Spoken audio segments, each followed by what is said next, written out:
మన ప్రభు అయిన యేసుక్రీస్తు నామములో ఈ ఉదయకాల శుభములో క్రీస్తునందున ప్రియమైన దేవుని బిడ్డలందరికీ ఈ ఉదయకాల శుభములు. ప్రియులారా, ఈరోజు దేవుని వాక్యం నేర్చుకుందాం. ఈరోజు కన్నుల గురించి నేర్చుకుందాం. మన దేహానికి కన్నులు ఎంతో ప్రాముఖ్యమైనవి. ఈ కన్నులతో మనం ప్రతిదీ చూస్తూ ఉంటాం. మన దేహానికి రెండు కన్నులు లేనిది. ఒకవేళ ఈ దేహానికి రెండు కన్నులు ఉండి కూడా ఈ కన్నులు కనిపించుకుంటే ఈ దేహము ఎంతగానో ఇబ్బంది పడుతూ ఉంటుంది. కనుక మన శరీరానికి కన్నులు ఎంతో ప్రాముఖ్యమైనది. దేవుని యొక్క వాక్యం సెలవిస్తుంది. మత్తయి సువార్త 6వ అధ్యాయము 22, 23 వచనాలు చూసుకున్నట్టయితే, నీ యొక్క దేహానికి కన్ను దీపం. కనుక ఈ కన్ను ఎప్పుడు కూడా వెలుగుతూ ఉండాలి. ఈ దేహానికి కన్నే దీపం కనుక ఈ యొక్క కన్ను ఎప్పుడు వెలుగుతూ ఉండాలి. ఈ యొక్క కన్ను చీకటిమయమైతే దేహమంతా చీకటిమయమే. కనుక ప్రియమైన దేవుని బిడ్డలారా, మన అనుదిన జీవితంలో ఈ కళ్ళతో మనం ఎన్నో వాటిని చూస్తూ ఉంటాం. కనుక ఈ కన్నులను దేవుని బిడ్డలంగా మనం జాగ్రత్తగా కాపాడుకోవాలి. వ్యర్థమైన వాటిని మనము చూడకూడదు. ఈ కన్నులు ఎంత ప్రమాదకరం అంటే, మనం ఆదికాండంలో 3వ అధ్యాయంలో మనము చూసినట్టయితే, చూపులకు రమ్యంగా చూడముచ్చటగా పండు కనిపించింది. ఎవరికి? అవ్వకి. దేవుడేమన్నాడు? మీరు ఆ పండు తిను దినమున నిశ్చయముగా చచ్చెదరు అన్నాడు. అంటే నేను ఆదికాండంలో స్టోరీ చెప్తున్నాను. ఎందుకు ఈ స్టోరీ చెప్తున్నానంటే, సాతానుడు ఎప్పుడు కూడా వాడు మన కన్నుల ద్వారా మన కన్నులను పాపానికి ప్రేరేపిస్తూ ఉంటాడు. ఆదామును అవ్వను దేవుడు ఏదోను వనంలో, మీరు ఈ తోటలో ఉన్న ప్రతి చెట్టు పండును మీరు తినండి అన్నాడు. ఒక చెట్టు పండు మీరు తినకూడదు అని దేవుడు స్పష్టంగా ఆదామును అవ్వను హెచ్చరించింది. కానీ అవ్వ చేసిన పని ఏంటిది? అది చూపుకి ఎలా ఉందట? రమ్యంగా ఉందట. అవ్వ తన కన్నులతో ఆ పండును చూసింది. చూడడానికి గల కారణం ఏంటిది? దేవుడు దాన్ని తినకూడదు, తాకూడదు, ముట్టకూడదు అన్నాడు, అక్కడికి వెళ్ళకూడదు అన్నాడు. కానీ అవ్వ ఆ యొక్క చెట్టు యొద్దకు వెళ్ళిండు. చెట్టు యొద్దకు అవ్వ వెళ్ళింది. ఆ పండుకు ఆకర్షితురాలైంది. ఆ పండును తీసుకొని తిని ఆదాము కూడా తినబెట్టింది.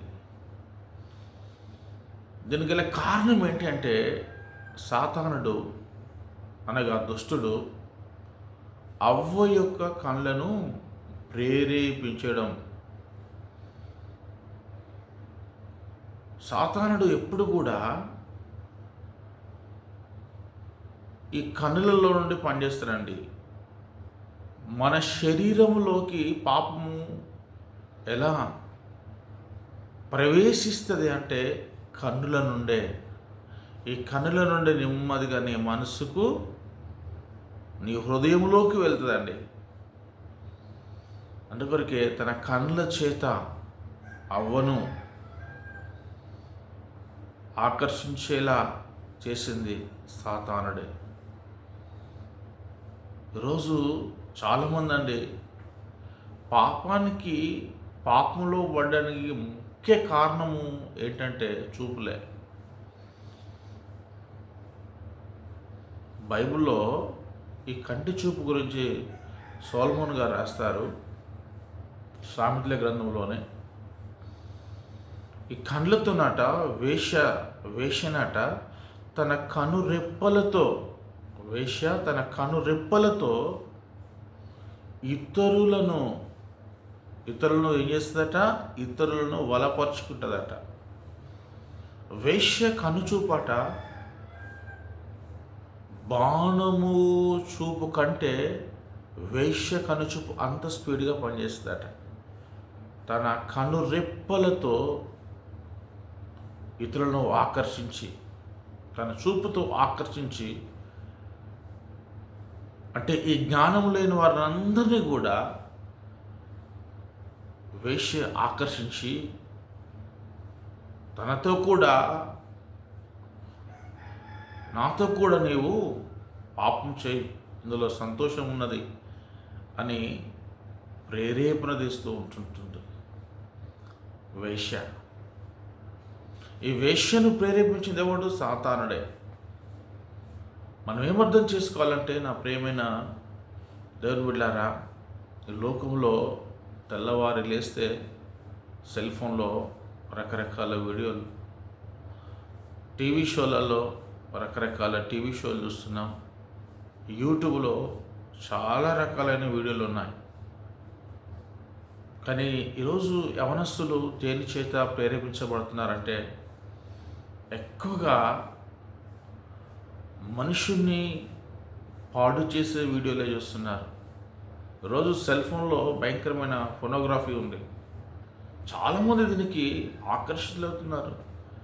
కానీ దీనికి ప్రేరేపకుడు ఎవడంటే సాతానుడే. చాలామంది యవనస్తులు యూట్యూబ్లో ఏదో చూస్తారు, ఆకర్షితులవుతారు. నెమ్మదిగా వారు కళ్ళతోనే కదా చూసేది, సెల్ ఫోన్ కూడా, టీవీని కూడా. నెమ్మదిగా సాతానుడు చేసే పన్నెండో తెలుసా? నీ కళ్ళలో నుండి నీ యొక్క శరీరం అంతా కూడా వాడు ప్రాకుకుండులాగా పారిపోతాడండి పాపం. అందుకొరకే వాక్యం సెలవుస్తుంది, పాపము గర్భం ధరిస్తుంది. గర్భం ధరించి ఇది పరిపక్వం అవుతుందట. రోజు నువ్వు కొంతసేపే సెల్ ఫోన్లో వీడియో చూడవచ్చు, కొంచెమే చూడవచ్చు. కానీ ఆ పాపం నేను ఏం చేస్తుందంటే, ఆ వ్యర్థమైన వీడియోలను చూడడం వలన, ఆ పాప సంబంధమైనవి నువ్వు చూడడం వలన అది నీలో పనిచేయడం మొదలు పెడుతుంది. అంటే నిన్ను కూడా అదే పాపము చేయడానికి నిత్యము నిన్ను ప్రేరేపిస్తుంది. అందుకొరకే ప్రియమైన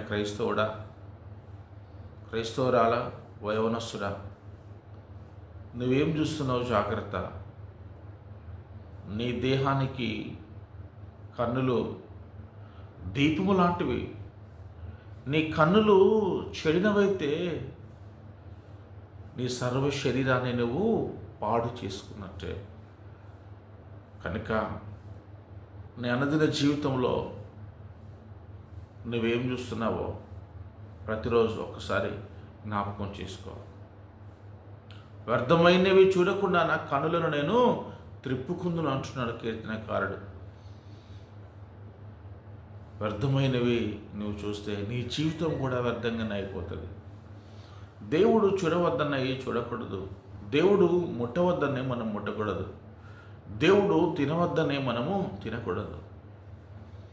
అది మన శరీరానికి హాని చేస్తుంది. మహిమ నేత్రాలతో ఉన్న ఆదాము అవ్వలు పాపము నేత్రాలు గల వారైపోయారు. అయ్యో మేము దిగంబరులుగా ఉన్నామని దాచుకున్నారు. దేవుడు తినద్దన్నాడు, ముందుగానే చెప్పాడు. దేవుడు నీతిమంతుడు. ఏమండి, దేవుడు క్వశ్చన్ పేపర్, ఆన్సర్ షీట్ రెండు కూడా ఆదాము అవ్వలకు చెప్పాడండి. తినద్దన్నాడు, ఒకవేళ తింటే ఏమవుతుందో అని కూడా దేవుడు మొదటిగానే చెప్పాడు. అంటే దేవుడు ఎంత న్యాయవంతుడండి. వాళ్ళకి క్వశ్చన్ పేపర్ లీక్ చేశాడు, ఆన్సర్ షీట్ కూడా లీక్ చేశాడు. కానీ ఆదాము అవ్వలు విన్నారా?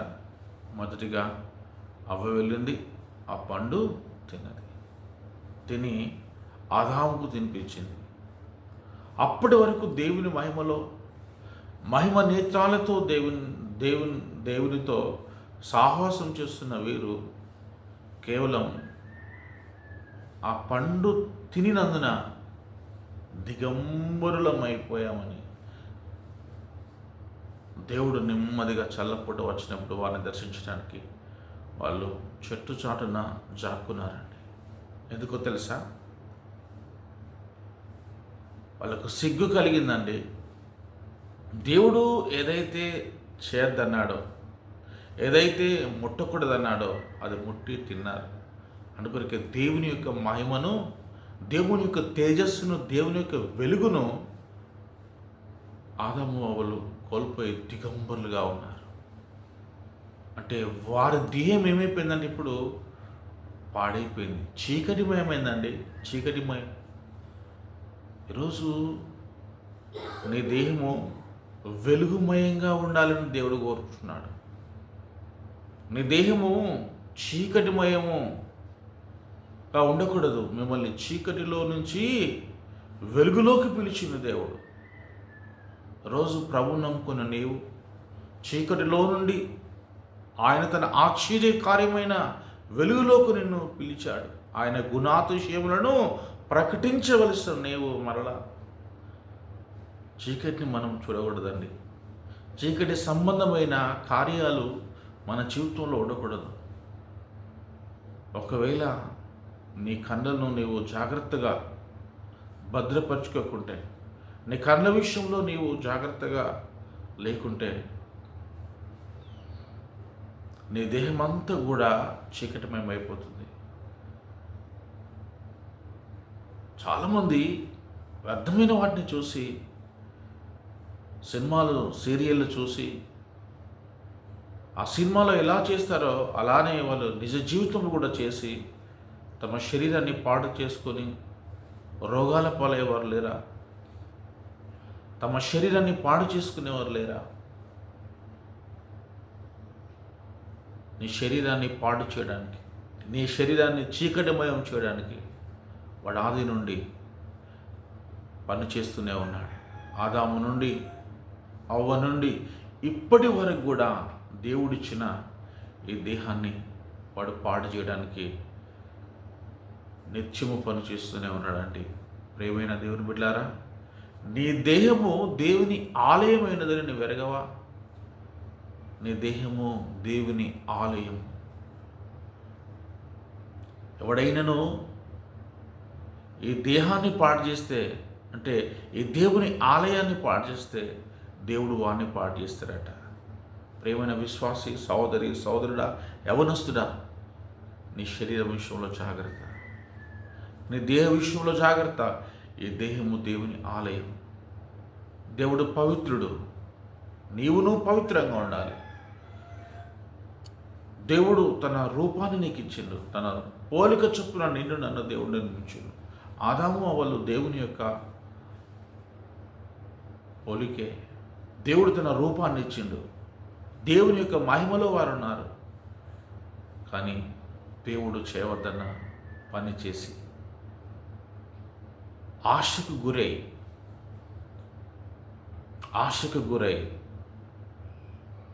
తమ యొక్క దేహాలను పాడు చేసుకున్నారు. దేవుడిచ్చే విలువైన జీవితాన్ని కోల్పోయారు. ఈరోజు నీ దేహము ఇది నా శరీరము, నా ఇష్టం అని నేను అన్నదందుకు వీల్లేదండి. ఈ శరీరం మీద నీకు హక్కు లేదండి. దేవుడు తన స్వరక్తం ఇచ్చి నిన్ను కొన్నాడు. నీవు నీ సొత్తు కాదు, నీవు నీ సొత్తు కాదు. దేవుడు తన స్వరక్తం ఇచ్చి, అనగా తన సొంత రక్తం ఇచ్చి నేను కొన్నాడు. నీ దేహము చేసిన పాపములు బట్టి, నీ కంటి చూపులతో ఎన్ని పాపాలు చేశావు, నీ తలంపులతో ఎన్ని పాపాలు చేశావు, నీ దేహముతో ఎన్ని పాపాలు చేశావో, నీ చేతులతో ఎన్ని పాపాలు చేశావు. నీ కొరకు, నా కొరకు, ప్రజలందరి కొరకైనా 2025 సంవత్సరాల క్రితం ప్రభు పరలోకం నుండి ఆ సింహాసనం విడిచి సిలువకు దిగి వచ్చి మన కొరకు ప్రాణత్యాగం చేశాడు. ఆయన చేతుల్లో మేకులు కొట్టబడ్డాయి, ఆయన పాదాల్లో మేకులు కొట్టబడ్డాయి, ఆయన తలకు ముళ్ళ కిరీటం వేయబడ్డది, మన నిమిత్తం ఉమ్ము వేయబడ్డాడు. అంటే మనం శరీరంతో చేసిన ప్రతి పాపాన్ని బట్టి యేసయ్య తన శరీరాన్ని నలగొట్టుకున్నాడండి. తన శరీరాన్ని నలగొట్టుకోవడానికి ఇష్టపడ్డాడు. ఎందుకో తెలుసా? నీ పాడైపోయిన దేహాన్ని, నీ పాడైపోయిన శరీరాన్ని, నీ పాడైపోయిన తలంపులను బాగు చేయడానికే ఆయన ముళ్ళ కిరీటం పెట్టుకున్నాడండి తన తల మీద. ఇంకా అన్ని రోజులు చెడ తలంపులతో జీవిస్తావు, పాపము మానలేని కన్నులు. జాగ్రత్త, జాగ్రత్త ప్రియ విశ్వాసి. నీ కొరకు దేవుడు నిలువెల్ల గాయపడ్డాడు. మన పాపముల చేత, అపరాధముల చేత చచ్చిన స్థితిలో ఉన్నప్పుడు, ఆల్రెడీ పాపములో మనం చనిపోయామండి. ఆదాము అవ్వలు ఆత్మీయంగా చనిపోయారు కదా. ఎప్పుడు చనిపోయారు? దేవుడు వెళ్ళొద్దన్న కాడికి అవ్వ వెళ్ళి ఆ పండు తినడం, ఆ పండు తినగానే నిశ్చయంగా ఆత్మీయంగా చచ్చిపోయారని. వారి దేహాలు చీకటిమయమైపోయాయి. మరలా ప్రభు 2025 సంవత్సరాల క్రితం ఆయన శిలువలో మన కొరకు ప్రాణం పెట్టి ఈ పాడైపోయిన దేహాలను బాగు చేయడానికే, నిన్ను నన్ను మరలా బ్రతికించుకోవడానికే, మరలా తన మహిమను ఇవ్వడానికే నా కొరకు, మనందరి కొరకు లోక పాపములను మోయు దేవుని యొక్క గొర్రెపిల్లగా ప్రభు లోకానికి వచ్చాడు. మరలా ఎందుకు పాపానికి ప్రేరేపితుడవుతావు? నీ దేవుడిని యెహోవా పరిశుద్ధుడు, నువ్వు పరిశుద్ధంగా ఉండాలి. అవునస్తుడా, దేవుడు నీకు మంచి భవిష్యత్తుని ఇస్తాడు. తొందరపడకు, లోకానికి ఆకర్షితుడు కాకు. లోకంలో ఉన్నది శరీరాశ, నేత్రాశ, జీవపు డంబము. ఇది తండ్రి వలన పుట్టింది కాదు. లోకంలో ఉన్నది శరీరాశ. ఈ శరీరం నిన్ను ప్రేరేపిస్తుంది. ఈ కన్నులు నిన్ను ప్రేరేపిస్తూ ఉంటాయి. ఎప్పటికీ లోకాశలకు ఈ కన్నులు నిన్ను ప్రేరేపిస్తూ ఉంటాయి. కానీ నీ శరీరాన్ని నీవు కాపాడుకో, నీ నేత్రాలను నీవు కాపాడుకో. క్షణకాలమైన ఆశలకు నీ శరీరాన్ని పాడు చేసుకో. 11వ కీర్తనలో దేవుని వాక్యం సెలవిస్తుంది, యెహోవా నరులందరినీ ఆయన కన్ను దృష్టితో ఆయన పరిశీలించే దేవుడుగా ఉన్నాడు. దేవుడు నిన్ను చూస్తున్నాడు. ఓ దేవుని బిడ్డ, ప్రభుని నమ్ముకున్న తర్వాత కూడా ఇంకా పాపము మానలేని కన్నులు నీకున్నాయా? జాగ్రత్త. ఆయన కన్నులు నిన్ను పరిశోధిస్తున్నాయి. మన దేవుడు పరీక్షించే దేవుడు, పరిశోధించే దేవుడు. దేవుని వాక్యం సెలవిస్తుంది, ఒక స్త్రీని మోహపు చూపుతో చూస్తున్న వ్యభిచారం. పాత నిబంధనలో ఒక స్త్రీతో కలిస్తే పాపం. కానీ కొత్త నిబంధనలో యేసయ్య చెప్పిన మాట, ఒక స్త్రీని మోహపు చూపుతోని చూస్తేనే వ్యభిచారం అంట. ఈరోజు నీ కన్నులు ఎలా ఉన్నాయి? ఒక స్త్రీని చూసినప్పుడు నీ కన్నులు ఎలా పనిచేస్తున్నాయి? యేసయ్య అన్నాడు, వ్యభిచారం చేసినట్టేనట ఆ స్త్రీతో. ఒక స్త్రీని మోహపు చూపుతో నీవు చూడకూడదండి. అంటే నీ శరీరము అంత, నీ మనసు అంత పరిశుద్ధంగా ఉండాలి. ఒకరికి యేసయ్య కూడా ఈ మాటలు చెప్పాడు,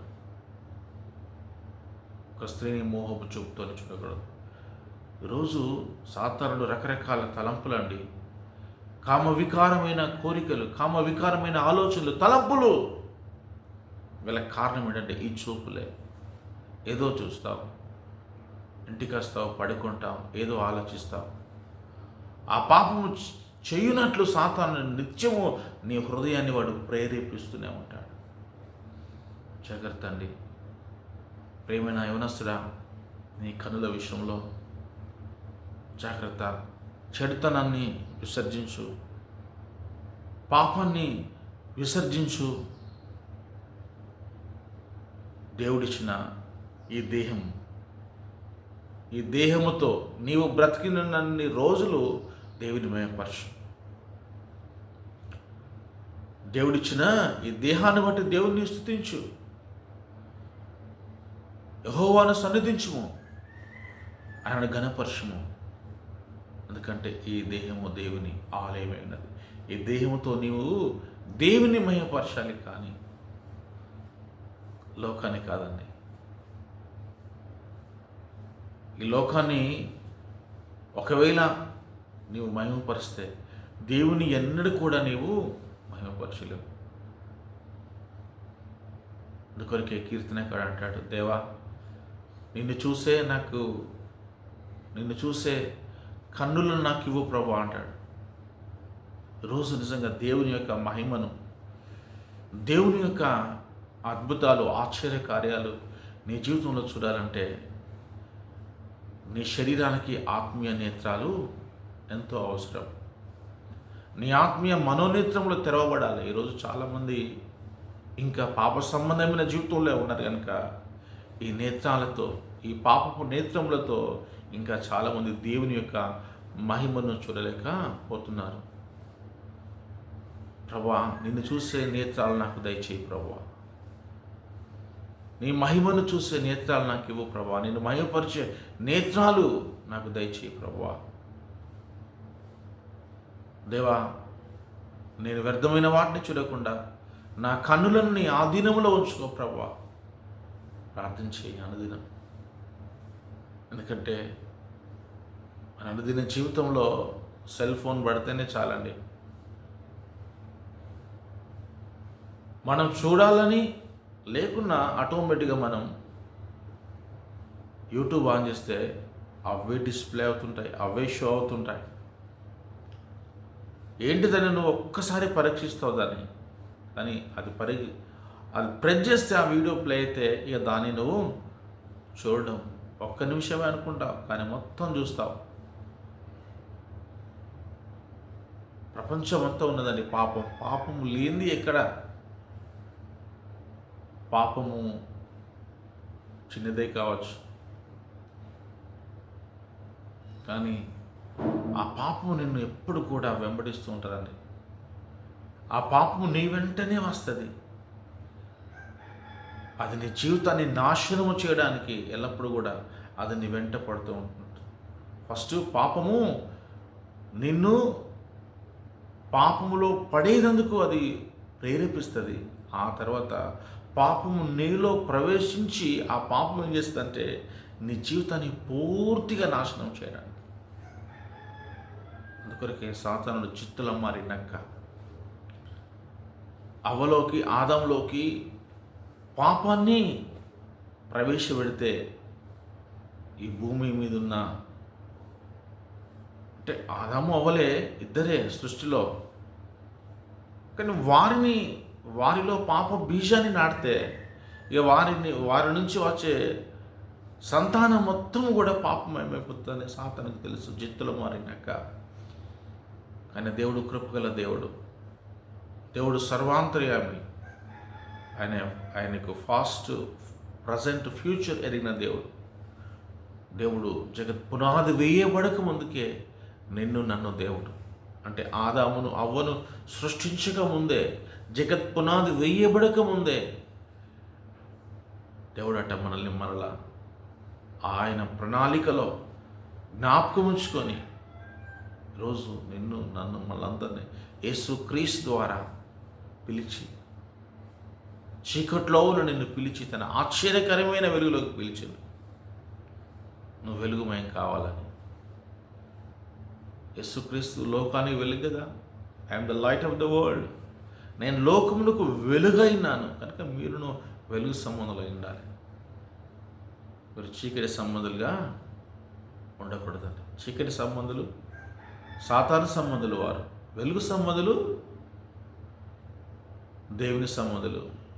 దేవుడు వెలుగైనాడు, నువ్వు వెలుగై ఉండాలి. నీ నేత్రాలు, నీ మనోనేత్రాలు వెలుగుతూ ఉండాలి.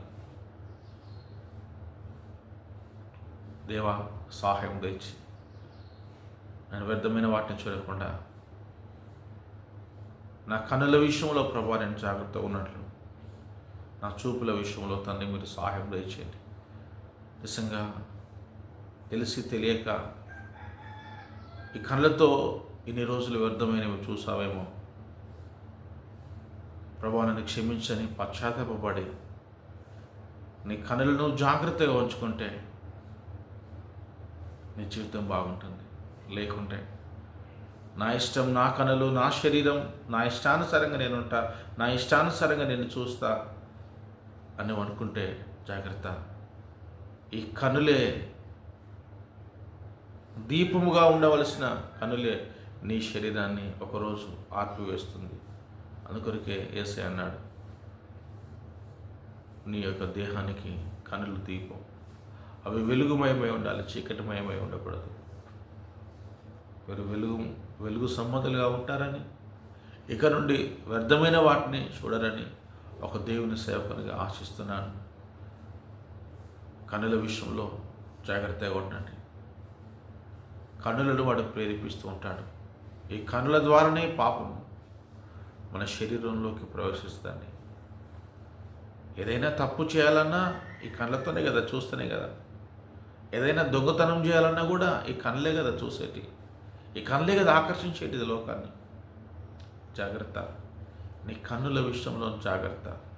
ప్రతి పాపానికి గల కారణం ఈ కన్నులేనండి.